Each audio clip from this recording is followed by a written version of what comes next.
Definitely. And still, very often you'll see, I think no matter where in the world you are, a kind of hypocrisy around it.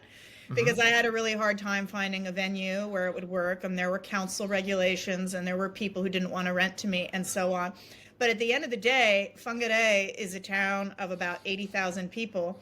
So you figure half of those are men, Hmm. 40,000 males, and perhaps of those 40,000, 10,000 are underage. So you've got adult male population of 30,000 in Whangarei, and I had about 3,000 contacts in my work phone.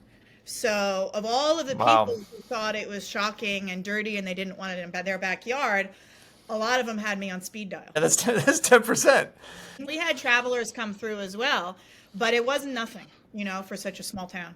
That's that was actually sort of one of the pleasures of reading the book was this sense.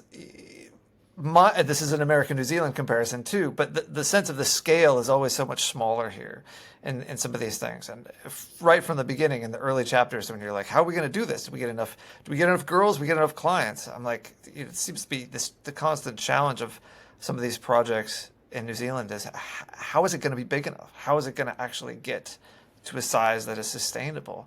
And then, of course, Actually, it does.